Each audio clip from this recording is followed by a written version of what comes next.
بسم اللہ الرحمن الرحیم. ناظرین السلام علیکم. آپ دیکھ رہے ہیں آواز پاکستان. عبدالباسط کے ساتھ اور ہمیشہ کی طرح میرے ساتھ موجود ہیں ارم احمد خان. السلام علیکم. اور ان سے پوچھتے ہیں کہ آج کیا موضوعات ہیں جو ہم ڈسکس کرنے جا رہے ہیں. سر، یہ جو 25 جولائی گزرا ہے اس کو حکومت نے یوم تشکر، جبکہ ہماری جو اپوزیشن ہے اس نے یوم سیاہ اور عوام نے یوم تفکر کے طور پہ منایا تھا. اب یوم سیاہ کے طور پہ اپوزیشن کا منانا اس لیے بھی سمجھ آتا ہے کہ جو آج ایک تازہ گرفتاری ہوئی ہے عرفان صدیقی کی، ایک بہت ہی ان کلیئر سی سچویشن ہے اور کچھ سمجھ نہیں آ رہا ہے کہ حالات کس طرف جا رہے ہیں. دوسری طرف ہم بات کریں گے کہ حکومت جو ہے وہ چیئرمین جو سینٹ ہے اس کو بچانے کے لیے ہر ممکن حد تک جانے کے لیے تیار ہے، یہاں تک کہ فضل الرحمان صاحب سے بھی رابطہ کیا گیا ہے. اور تیسری طرف ہم بات کریں جو ہمارے نوجوان شہید ہوئے ہیں آج، ان کی شہادت کے بارے میں، ایف سی کے نوجوانوں کے بارے میں. اور اس کے علاوہ سر اگر ہمارے پاس وقت ہوا تو ہم افغانستان کے ساتھ اپنے تعلقات پہ بھی بات کرنا چاہیں گے. اچھا، پہلی بات تو یہی ہے کہ سیاست جو ہے ملک کی، ان کو جو ہم دیکھ رہے ہیں اس میں تو یہی شعر لگتا ہے کہ ہم جان سے جائیں گے تبھی بات بنے گی، ہم جان سے جائیں گے تبھی بات بنے گی، تم سے تو کوئی راہ نکالی نہیں جاتی. لیکن اس سے پہلے کہ ہم سیاست کی بات کریں، آج جو ہمارے جوان شہید ہوئے ہیں جی. اور افغانستان کی طرف سے فائرنگ بھی ہوئی ہے، تو شہادت ایک بہت بڑا رتبہ ہے. لیکن ہماری افواج جو قربانیاں دے رہی ہے ہم اس کو بڑی قدر کی نگاہ سے دیکھتے ہیں، اور اللہ تعالیٰ ان کو سب کو شہیدوں کو غریق رحمت کرے اور ان کے گھر والوں کو صبر جمیل عطا فرمائے. آمین. بلوچستان بھی ہمیں بہت عرصے سے ایک افراتفری کا شکار ہے. باہر کی قوتیں کچھ ایسی ہیں جو وہاں امن نہیں آنے دیتی، لیکن الحمدللہ پچھلے کچھ سالوں سے صورتحال کافی بہتر ہوئی ہے. جی.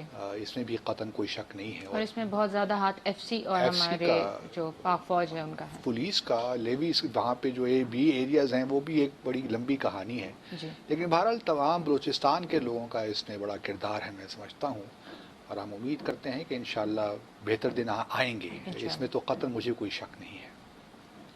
تو اللہ تعالیٰ بہرحال پاکستان پہ اپنا رحم کرے، کیونکہ ابھی ہمارے وزیر اعظم امریکہ سے ہو کے آئے ہیں، اور کچھ لوگوں کو شاید یہ بھی اچھا نہیں لگتا کہ پاکستان کے جو تعلقات ہیں امریکہ سے وہ بہتر ہوں، افغانستان کی صورتحال ٹھیک ہو. اس پہ ہم بات کرتے ہیں، لیکن پہلے آتے ہیں ملک کی سیاست کی بات کر لیتے ہیں جس طرح آپ نے شروع کیا. جی. دیکھیے، ملک کی سیاست کی جہاں تک بات ہے، بدقسمتی کے ساتھ ہم جو لوگ ہیں پاکستانی، وہ بہت سی چیزوں کو بلیک اینڈ وائٹ میں دیکھنے کے عادی ہو گئے ہیں. ایک طرف یوم سیاہ حکومت نے منایا، اپوزیشن نے منایا، تو دوسری طرف جو ہے حکومت نے اعلان کر دیا یوم تشکر منانے کا. نہ تو ہم اسے یوم سیاہ کہہ سکتے ہیں 25 جولائی کے دن کو، اور نہ ہی میں سمجھتا ہوں کہ حکومت کے پاس کوئی ایسے بڑے کارناموں کی ایک لسٹ ہے جسے ہم کہیں کہ واقعی یوم تشکر ہے. جی. تو بات تو کوئی بیچ والی ہی لگتی ہے، جہاں الیکشن کے بعد بہت سے کویسچنز اپوزیشن نے ریز کیے کہ یہ سارے ریگڈ الیکشنز تھے، اسی لیے ان کو پرائم منسٹر کو ابھی تک وہ سلیکٹڈ پرائم منسٹر بھی کہتے ہیں. لیکن پرائم منسٹر نے اپنی پہلی تقریر جو انہوں نے کی الیکشن کے فوراً بعد، شاید 26 جولائی یا 27 جولائی کو تھی، اس میں انہوں نے کہا تھا کہ جی میں اگر اپوزیشن کو کچھ خدشات ہیں کہ یہ الیکشنز مناسب نہیں ہوئے، فری اینڈ فیئر نہیں ہوئے، تو وہ تیار ہیں، جو بھی حلقے وہ کہیں گے ہم کھول دیں گے. اور انہوں نے یہ بھی یاد دلایا تھا کہ ہم نے تو صرف 4 حلقوں کی بات کی تھی جو کہ اس وقت کی پی ایم ایل این حکومت نے نہیں کھولنے دیے تھے، جس کی وجہ سے انہیں دھرنے دینے پڑے. لیکن پی ٹی آئی کی حکومت کو کوئی مسئلہ نہیں ہے، کیونکہ ہمیں یہ اعتماد ہے کہ ہم لوگوں کے ووٹوں سے حکومت میں آئے ہیں، اس لیے اگر کوئی بھی حلقہ کہیں گے تو ہم وہ کھول دیں گے. لیکن وہ بات صرف بات کی حد تک ہی رہی. ہم نے پھر دیکھا کس طرح پھر ایک پارلیمنٹری کمیٹی بنی. وہ پارلیمنٹری کمیٹی بھی نہ جانے کہاں ہے، اس کو میں نے کل پرسوں تلاش کرنے کی کوشش کی. فنکشنل تو نہیں ہے ہی نہیں اس کا تو کوئی، پھر ابھی ٹرمز آف ریفرنس بھی اس کے نہیں بنے. تو ابھی سال گزر گیا ہے ماشاء اللہ، تو حکومت بھی اب اس پہ تھوڑی بہت ششوپن کا شکار ہے کہ اب سال تو گزر گیا ہے، اب اس کمیٹی کے ٹرمز آف ریفرنس بنیں گے. اور دوسری بات یہ ہے کہ اپوزیشن بھی نہیں چاہتی کہ یہ کمیٹی فنکشنل ہو یا آپریشنل ہو، کیونکہ اس کا بھی انٹرسٹ یہی ہے کہ وہ باہر جو ہے گرم رکھیں ٹیمپریچر کو، حکومت کو فیل ہوتا دیکھیں، اور پھر یہ الزام بھی لگاتے رہیں کہ جی دیکھیے پارلیمنٹری تو کمیٹی بھی بنی تھی اور آپ نے اس کو پی ٹی آئی کی جو ممبر ہے وہ اس کو ہیڈ کر رہے ہیں، تو قصور تو آپ ہی کا ہے کہ آپ نے کمیٹی کو آگے نہیں بڑھایا. تو اپوزیشن کے لیے تو بڑا پرفیکٹ ہے کہ کمیٹی اپنا کام بھی نہ کرے اور ان کو یہ جلد سے جلوس کرنے کا موقع ملتا رہے. اور پھر جس طرح 25 جولائی کو دیکھا گیا ہے کہ تمام تقریباً جو کوریج ہے اپوزیشن کو گلا ہے کہ وہ میڈیا نے کوریج بھی نہیں دی حکومت کے پریشر میں آ کر. کل پھر پرائم منسٹر جیسا آپ نے کہا ایک کیبنٹ کی میٹنگ ہوئی تو وہاں پہ ڈیسائیڈ کیا گیا کہ اب ہمیں ڈرنا نہیں ہے، کیونکہ لاہور میں ہم نے دیکھا کہ اور وہ بالکل کورٹ کے ڈیسیشن کے مطابق تھا کہ مال پہ مال جو ہے وہاں پہ دھرنوں کی جلوسوں کی اجازت نہیں ہے. تو وہ حکومت نے اپنا کام کیا، لیکن بہرحال پی ایم ایل این کا یہی ہے، انہوں نے یہی کہا ہے کہ ہمیں جی جہاں جہاں بھی ہم نے جلسے کیے ہیں ہمیں نہیں کرنے دیے، رکاوٹیں پیدا کی گئی. انہوں نے شاید اس کا ریفرنس تھے جو وہ جہلم میں کرنا چاہ رہے تھے، جہلم میں بھی جو کرنا چاہ رہے تھے. تو اس وجہ سے ایک ماحول جو ہے وہ یہی تھا کہ بھئی اپوزیشن کی جو کال ہے بلیک ڈے کی، یوم سیاہ کی، اس کو ناکام کرنا ہے. تو سر یہ مریم نواز صاحبہ نے 25 جولائی کو بلوچستان کا انتخاب کیوں کیا؟ دیکھیے ایک تو انہوں نے فیصل آباد اس ایک دن پہلے وہاں انہوں نے خطاب کیا اور وہاں اچھا سنا ہے کہ اچھی خاصی زبردست تھا جلسہ. بالکل میں سمجھتا ہوں کہ اچھا کیا بلوچستان جا کے، کیونکہ شہباز شریف صاحب لاہور میں تھے، انہوں نے لاہور میں کیا. اب ان کے ساتھ چونکہ اندرونی ہم پہلے بھی ڈسکس تو کر چکے ہیں کہ پی ایم ایل این کے اندر بھی تھوڑی بہت بے چینی سی تو ہے کہ پارٹی کی کمانڈ کون لے گا. تو بلوچستان چونکہ اب سینٹ کے الیکشنز بھی ہو رہے ہیں، چیئرمین کے نئے چیئرمین کے حاصل وزنجو صاحب ان کے کینڈیڈیٹ بھی ہیں، اور بلوچستان کو کوئی بری بات میرے خیال میں صحیح قدم تھا مریم کا، پولیٹیکلی سیوی ایک میں سمجھتا ہوں ڈیسیشن تھا ان کا وہاں جانا.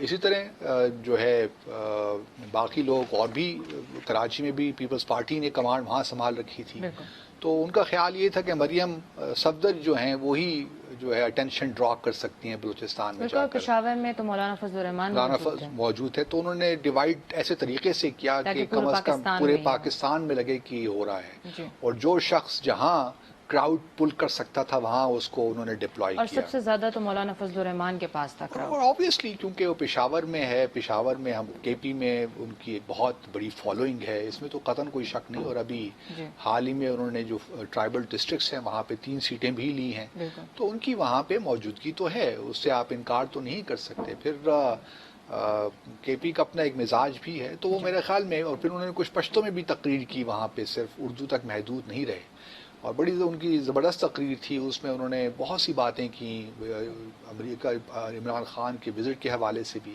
تو میں جو کہنا چاہتا ہوں بنیادی طور پہ کہ جو ہمارے ایک رویے ہیں نا ان کو ٹھیک کرنا پڑے گا. دیکھیے سیاہ میں اس لیے نہیں کہہ سکتا کہ پچھلے 1 سال میں بہت کچھ ایسی چیزیں ہوئی ہیں جو کہ بہتر ہوئی ہیں، جو کہ ہم سب چاہتے تھے کہ ایسا ہو. احتساب ہو رہا ہے، یہ الگ بات ہے کہ وہ لگتا ہے کہ اکراس دا بورڈ نہیں ہے، بلا تفریق نہیں ہے، بلا امتیاز نہیں ہے، لیکن چلیں کوئی بات نہیں ہے، کہیں سے شروع تو ہوا نا. آج اگر پی ایم ایل این کا ہو رہا ہے، پیپلز پارٹی کا ہو رہا ہے، تو کل جب یہ لوگ آئیں گے تو پی ٹی آئی کا کر لیں گے. ہمیں تو احتساب چاہیے، چاہے وہ فی الحال سلیکٹیو ہے لیکن ہو تو رہا ہے، کہیں نہ کہیں سے تو بات آگے بڑھ رہی ہے.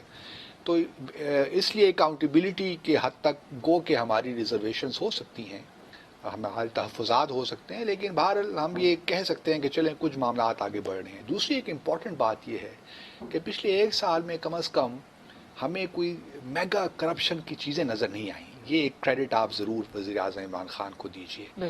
بی آر ٹی کا جو مسئلہ ہے پشاور کا ایک الگ مسئلہ ہے، وہ اس حکومت کے آنے سے پہلے کے پی کی حکومت کا معاملہ تھا جو پی ٹی آئی کی حکومت تھی، لیکن اس کے مسائل ذرا ڈفرینٹ ہیں. وہ کم از کم فیڈرل لیول پہ ہم کہہ سکتے ہیں کہ پچھلے 1 سال میں کوئی ایسی کرپشن نہیں ہوئی. دوسری طرف ہم اس کو یوم سیاہ نہیں کہہ سکتے کیونکہ خارجہ محاذ پہ بہرحال کچھ نہ کچھ ہمیں کامیابیاں ضرور ملی ہیں. سعودی عرب UAE کے ساتھ ہمارے تعلقات جو پچھلے 5 سال میں ڈارمنٹ ہو چکے تھے وہ ریوائیو ہوئے ہیں. اس کے بعد جو سی پیک کے معاملے میں کچھ تھوڑی بہت رکاوٹیں پیدا ہوئی ہیں پچھلے 1 سال میں، لیکن ہم امید کرتے ہیں کہ جو مشکلات ہیں وہ دور ہو جائیں گی. روس کے ساتھ ہم نے پیش قدمی کی ہے. پھر امریکہ کا جو ابھی پرسوں 22 تاریخ کو دورہ ہوا ہے وہ اس کے آپٹکس بھی سب ٹھیک ہیں فی الحال.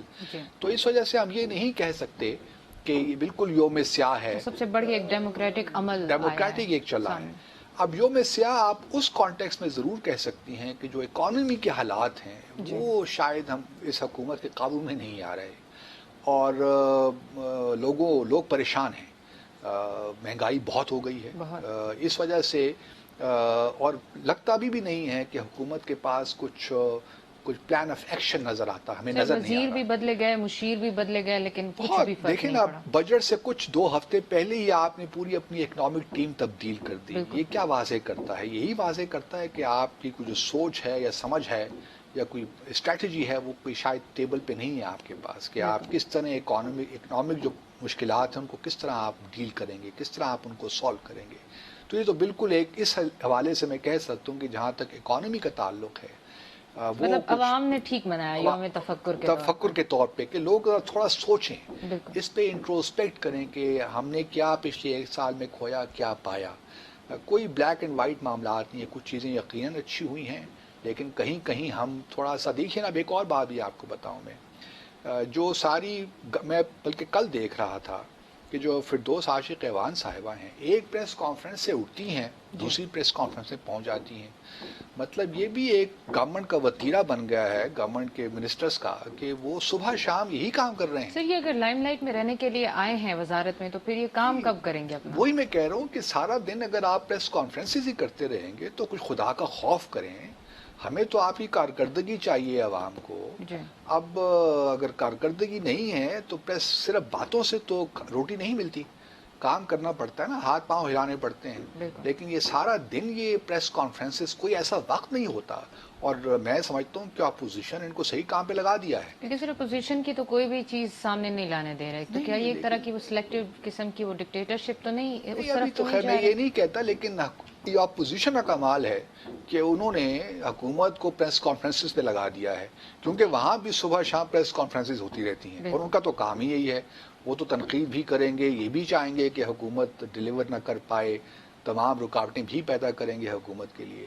لیکن اپوزیشن حکومت لگتا ہے کہ اپوزیشن کی جو چالیں ہیں ان میں کوئی پھنس سے گئے ہیں، وہ صبح شام یہی کام کرتے رہے. اب امپورٹنٹ بات یہ ہے جو میرے حساب سے ہے کہ اب یہاں سے بات آگے کہاں جائے گی، وہ ہم پھر اگلے سیگمنٹ میں ڈسکس کرتے ہیں، کیونکہ سینٹ کے چیئرمین کے الیکشن کے حوالے سے ہی باتیں ہو رہی ہیں. پھر آپ بریک لے لیں پھر بات کرتے ہیں. ناظرین ایک چھوٹی سی بریک لیتے ہیں اور بریک کے بعد انشاءاللہ چیئرمین سینٹ اور اس کے حوالے سے مزید بات کریں گے.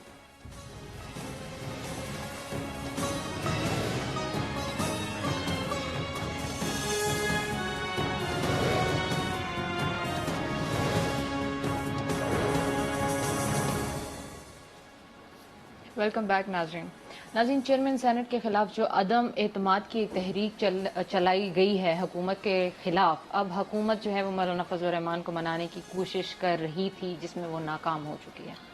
سر مولانا صاحب سے ایک میٹنگ کی گئی ہے جس میں مولانا صاحب نے ماننے سے انکار کر دیا ہے. ہاں، لوگ بڑا اس پہ تنقید کر رہے ہیں کہ کیوں گئے ہیں، یہ سارا PTI کا ڈیلیگیشن گیا کیوں ہے مولانا فضل الرحمان کے بعد، اور پھر حاصل بزنجو کے پاس بھی کل گئے یہ لوگ سارے، کیونکہ لوگ یہ کہہ رہے ہیں کہ اس دوسری طرف تو وزیر اعظم عمران خان امریکہ میں ان کو مولانا ڈیزل کہہ رہے ہیں اور یہ کہہ رہے ہیں کہ ان سے کوئی کوآپریشن نہیں ہو سکتا، سو آن اینڈ سو فورتھ. تو یہ کیا بات ہے کہ یہ لوگ یہاں یہ کر رہے ہیں؟ میں سمجھتا ہوں اس میں کوئی حرج نہیں ہے. پرائم منسٹر عمران خان کی اپنی ایک پوزیشن ہے، لیکن سیاست اسی کا نام ہے کہ you reach out to people. اور اگر PTI کا ڈیلیگیشن گیا ہے، مولانا یہ شبلی فراز صاحب گئے ہیں اور دوسرے حضرات بھی گئے، تو اس میں قطعاً کوئی حرج نہیں ہے. سیاست اسی طرح ہی چلتی ہے، اگر افہام و تفہیم کے ساتھ کوئی مسئلہ حل ہو جاتا ہے. اصل جو کویسچن اس میں ہے نا کہ دیکھیے اپوزیشن کہہ رہی ہے کہ ہمارے پاس تقریباً 67 کے قریب نمبر ہے جو ووٹس ہیں. تو ہمیں کوئی مسئلہ نہیں ہے، اور دوسری طرف حکومت کہہ رہی ہے کہ بھئی یہ نہیں ہو پائے گا. جی آپ یکم اگست آنے والی ہے تو دیکھیں گے. اب اس میں تھوڑا سا میں ناظرین کی سمجھ کے لیے کہ جو کانسٹیٹیوشن کا آرٹیکل شاید 63 ہے یا کیا 63 میرے خیال میں، اس کے تحت ہی جب آپ ڈیفیکشن کرتے ہیں یا ووٹ نہیں دیتے لانگ پارٹی لائنز تو پھر آپ ڈسکوالیفائی ہو جاتے ہیں. ٹھیک ہے. لیکن جہاں تک چیئرمین، اور اس میں کچھ 6 چیزیں ہیں آرٹیکل میں، لیکن جہاں تک سینٹ کا تعلق ہے یا سینٹ کے چیئرمین یا ڈپٹی چیئرمین کو ہٹانے کی بات ہے، یہ تو سیکرٹ بیلٹ ہوگا. لیکن جو 6 چیزیں جو آرٹیکل میں مینشن ہے، اس میں یہ مینشن نہیں ہے کہ چیئرمین سینٹ کے اگر ہوتا ہے، عدم اعتماد کی تحریک آتی ہے، اگر ووٹنگ اس پہ ہوتی ہے، اور اگر P M L N late سے ان کے جو ممبرز ہیں وہ پی ٹی آئی کے ساتھ کھڑے پائے جاتے ہیں تو ان کا کیا ہوگا، ڈسکوالیفائی ہوں گے نہیں ہوں گے، تو کیا ان کا معاملہ ہوگا. لیکن چونکہ سیکرٹ بیلٹ ہوگا تو کسی کو پتہ تو چل نہیں سکتا جی کہ کس نے کسی کے حق میں ووٹ دیا ہے. لیکن اگر پتہ چل بھی جائے لیٹر آن کہ بھئی کسی نے پیسے لیے ہیں، ہارس ٹریڈنگ میں ملوث ہوا ہے، یا حکومت نے کچھ سنا ہے، کچھ 2-3 بندے بلائے بھی تھے، تو کچھ قسم کا کام ہوا ہے، تو پھر بھی وہ جو ڈسکوالیفیکیشن کی جو آرٹیکل 63 ہے وہ پھر بھی اپلائی نہیں ہو سکتا ان کے اوپر، ٹھیک ہے. کیونکہ وہ جو چیئرمین سینٹ کا معاملہ ہے وہ اس میں کور نہیں ہے، ٹھیک ہے. اس کو کور نہیں کرتا. تو اس لیے 63A ہے، سوری، آرٹیکل 63A جو ڈیفیکشن یا ڈسکوالیفیکیشن جو کلاز ہے. تو اس لیے اب حکومت کے پاس کیا گدر سنگھی ہے جس کی وجہ سے وہ یہ سمجھ رہے ہیں کہ شاید وہ ٹھیک جائے. تو یہ الگ بات ہے کہ آخری وقت آنے میں شاید کچھ، لیکن مشکل لگتا ہے. اب جس طرح مولانا فضل الرحمان نے بھی کہا کہ بات بہت دور تک چلی گئی ہے، اب یہ ممکن نہیں. اور حاصل بزنجو صاحب چونکہ اب خود امیدوار ہیں تو وہ تو یہی چاہیں گے کہ اب کوئی ان میں جو ہے پیچ اپ نہ ہو اور یہ معاملہ آگے چلے. کیونکہ میرا نہیں خیال کہ اگر 1-2 بندے لیبل ٹوٹ بھی جاتے ہیں سیکرٹ بیلٹ ووٹنگ میں، وہ سنجرانی صاحب کے حق میں ووٹ بھی دے دیتے ہیں، پھر بھی نمبرز جو ہے نا وہ ان کے ساتھ ہی ہیں، لگتا ہے اپوزیشن کے ساتھ. لیکن اس سے کوئی فرق نہیں پڑنے والا، کوئی خاص کیا فرق پڑ جائے گا، قومی سیاست میں کوئی فرق نہیں پڑنے والا. ٹھیک ہے. اور اگر آپ کو یاد ہو تو میں نے اپنے پروگرام میں ہم نے ڈسکس کیا تھا، اور میں نے کہا یہی سب سے آسان طریقہ ہے اپوزیشن کے لیے اپنا کوئی پریشر ڈالنا اگر چاہتے ہیں تو یہ سب سے آسان طریقہ ہے. اس کے علاوہ اور کوئی چیز نظر نہیں آتی.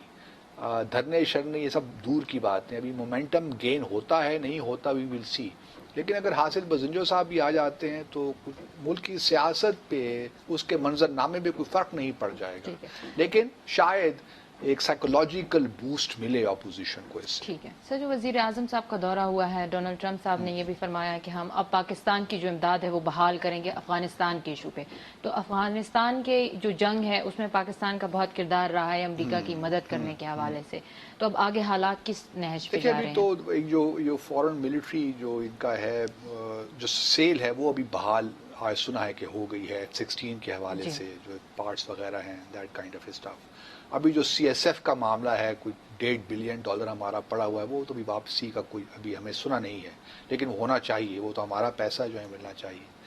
لیکن جو میں دلچسپی رکھتا ہوں ارم اس سارے وزٹ کے حوالے سے، وہ بنیادی طور پہ جو میرے ذہن میں سوال آتا ہے وہ یہ ہے کہ کیا جو پاکستان امریکہ کے تعلقات ہیں دو طرفہ، ان کو ہم افغانستان کی سچویشن سے الگ کر سکتے ہیں یا نہیں. ٹھیک ہے. میرا خیال ہے کہ شاید ایسا ممکن نہیں ہے فی الحال، کیونکہ ہم نے پہلے بھی یہ ڈسکس کیا تھا. اس وقت جو دورہ ہوا ہے اس کا سارا جو مرکز تھا، جو نقطہ ارتکاز تھا، وہ افغانستان تھا. جی. اور اگر آپ نے دیکھا ہو تو پریزیڈنٹ ٹرمپ نے یہی کہا کہ افغانستان میں ہماری مدد پاکستان کر رہا ہے اور ہم اور مزید چاہتے ہیں کہ یہ مسئلہ حل ہو. اور پھر عمران خان نے بھی یہی کہا کہ واپس جا کے وہ طالبان سے ہی ملاقات کریں گے اور اس پروسیس کو آگے کرنے کی کوشش کریں گے.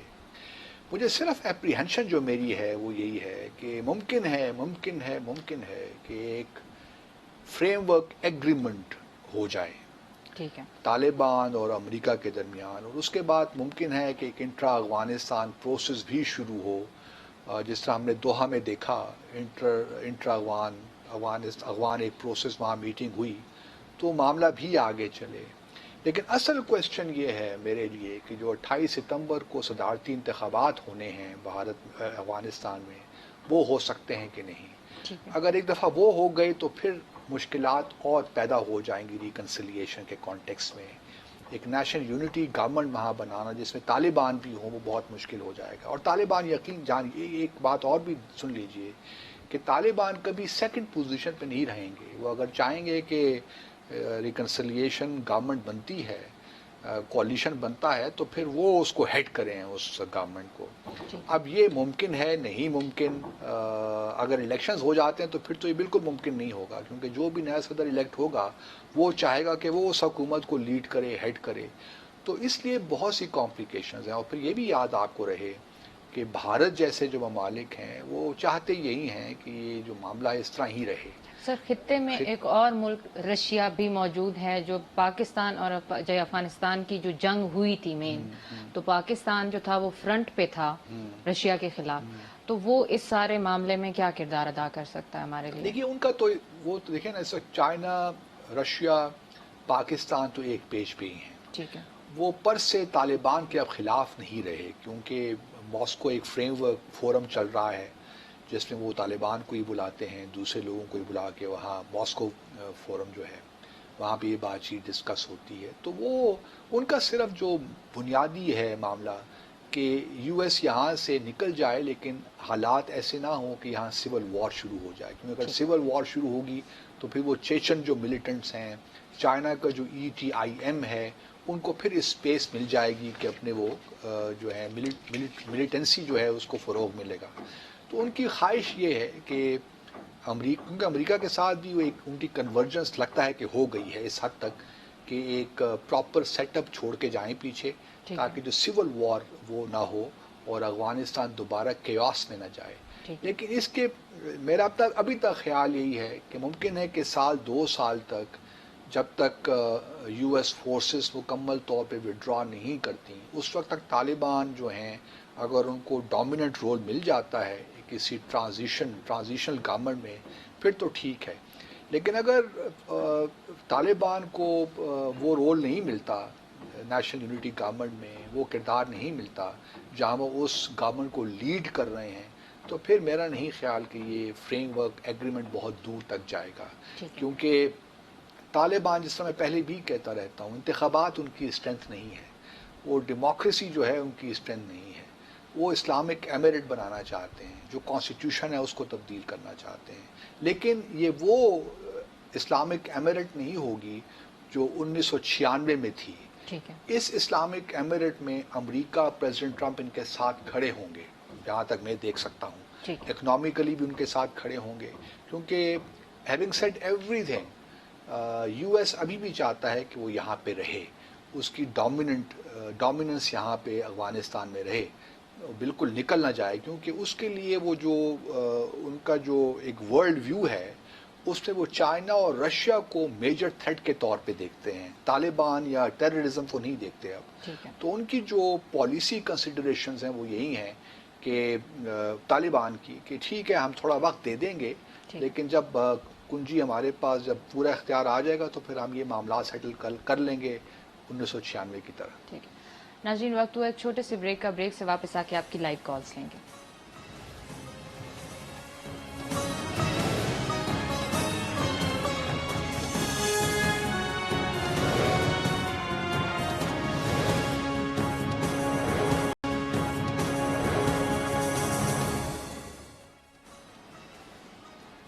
ویلکم بیک ناظرین. کراچی سے ہمارے ساتھ ایک کالر موجود ہیں. السلام علیکم. وعلیکم السلام. جی عامر صاحب السلام علیکم. کیا کہنا چاہتے ہیں؟ وعلیکم السلام صاحب. ٹھیک ہوں. جی فرمائیے. وعلیکم السلام. جی میں عامر حسین بات کر رہا ہوں. جی عامر صاحب فرمائیے کیا کہنا چاہتے ہیں آپ؟ سر آج بڑا دکھ ہوا ہے جو پاکستان فوج کے اوپر حملہ ہو 6 جوان ہمارے شہید ہو گئے ہیں. تو ہمارا کہنے کا مطلب یہ ہے کہ پاکستان جوابی فائر کر سکتا تھا ان کے اوپر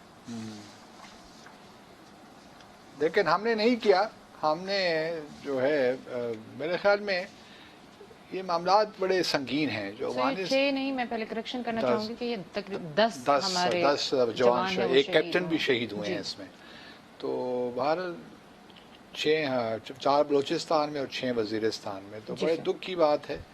بٹ یہ مسائل تو ہیں. افغانستان کا جو معاملہ ہے کوئی اتنا پیچیدہ ہو چکا ہے کہ اب آہستہ آہستہ ہی خدا کرے کچھ بہتری آئے. لیکن مجھے ایک اور میں دیکھ رہا تھا، ہمارے وزیر اعظم صاحب نے کچھ اسامہ بن لادن کے بارے میں بھی ایک امریکہ میں بات کی تھی. اچھا ایک کالر آ گئے ہیں. ہیلو، السلام علیکم. جی وعلیکم السلام. کون صاحب؟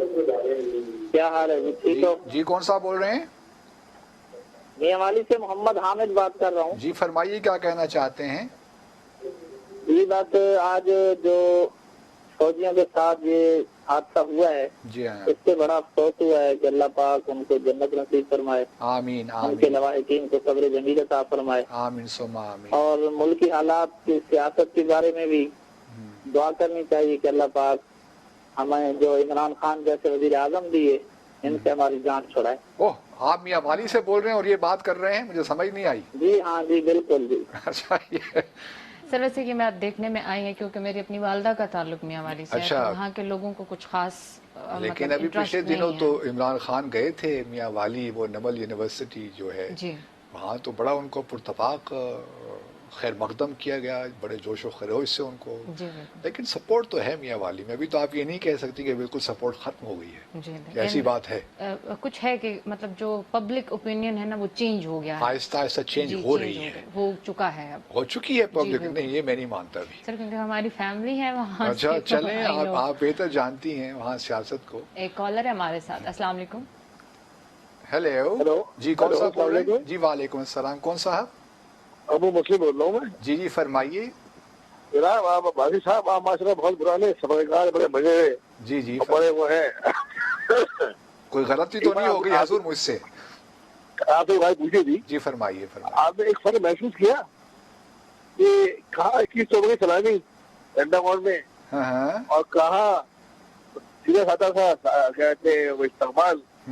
اگر آپ واقعی شواہد دیکھتے ہیں، میرے ذہن میں ایک آئیڈیا یہ ہے کہ جو بھی ہم روس کے قریب آئے اور روس ہمارے قریب آنا شروع کیا، اب یہ ہے کہ محبت جاگ اٹھی، ہنسی جاگ اٹھی، ہم یہاں پہ مہربان ہو گیا.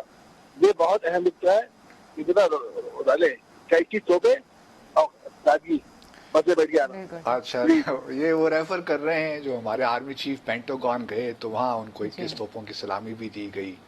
اور پھر ساتھ یہ بھی انہوں نے کہا کہ وزیر اعظم جب ایئرپورٹ پہ پہنچے یا وائٹ ہاؤس، تو خیر وائٹ ہاؤس کا تو اپنا ایک پروٹوکال ہے، اس سے تو ہم بحث نہیں کر سکتے. تمام ہیڈز آف اسٹیٹ یا ہیڈز آف گورنمنٹ کے لیے ہی پروٹوکال ہوتا ہے جو ہمارے وزیر اعظم کو ملا ہے. لیکن وہ اکثر لوگ یہ شکایت کر رہے ہیں کہ جب وہ ایئرپورٹ پہ پہنچے تو وہ ایک شاید ایکٹنگ پروٹوکال چیف جو تھی انہوں نے ریسیو کیا ہے، اور یہی پروٹوکال ہے بنیادی طور پہ. میں اس کو اتنی اہمیت بھی نہیں دیتا. وہ اصل چیز جو ہے بات چیت کیا ہوئی پریزیڈنٹ ٹرمپ کی اور اس سے نکلا کیا، اور پھر آئندہ اس کے کیا آیا، ہمارے تعلقات بہتر ہونے جا رہے ہیں کہ نہیں جا رہے. انہوں نے رشیا کی بات کی. رشیا ہم قریب ہو رہے ہیں لیکن کسی غلط فہمی میں قوم نہ رہے. رشیا ابھی وہ حالات نہیں ہیں کہ بالکل ہمارے تعلقات ایسے ہو گئے ہیں جیسے پاکستان چائنا کی الگ بات ہے. اور یہ بات یاد رہے، جیسے پہلے ہم نے پروگرام میں کہا حصے میں، کہ جو امریکہ ہے وہ رشیا اور چائنا کو بگسٹ تھریٹ سمجھتا ہے اپنا. تو یقیناً ان کے کنسرنس تو ہوں گے کہ پاکستان بالکل ان کی گود میں نہ چلا جائے. لیکن ہم کوئی چھوٹا ملک نہیں ہیں کہ چائنا اور رشیا کے تعلقات اگر ہمارے ہوں گے تو ہمارے یو ایس کے ساتھ تعلقات نہیں ہو سکتے. یہ کوئی زیرو سم گیم نہیں ہے. ہم میں اتنی کیپیسٹی ہے کہ ہم ون ون سچویشنز اپنے لیے کریٹ کر سکتے ہیں. سر ایک اور کالر ہے ہمارے ساتھ. السلام علیکم. وعلیکم السلام. میڈم امتیاز کراچی سے. جی امتیاز صاحب کیا کہنا چاہتے ہیں آج آپ؟ حضور آپ میری آنکھوں کی چمک ہے، آپ کہاں غائب ہو جاتے ہیں، ایسا نہ کیا کریں. سر ہم آپ کے رشتے دار نہ صحیح مگر آپ سے بہت کیا کہتے ہیں انسیت رکھتے ہیں. ہم بات اسی لیے چھوٹی چھوٹی دو باتیں کروں گا. پہلی بات، ہمارے افواج پاکستان کے جو سپاہی شہید ہو اللہ ان کے درجات بلند کرے، اور فل فور ایسی حکمت عملی کرنی چاہیے کہ آئندہ کوئی بھی دشمن اس طرح کے حرکت کرنے سے باز ہو جائے. اور سر باسط صاحب آپ کی قابلیت کو دیکھتے ہوئے چھوٹا سا سوال ہے میرا، پلیز اس کا جواب ضرور دیجیے گا. پاکستان کے غریب عوام کب تک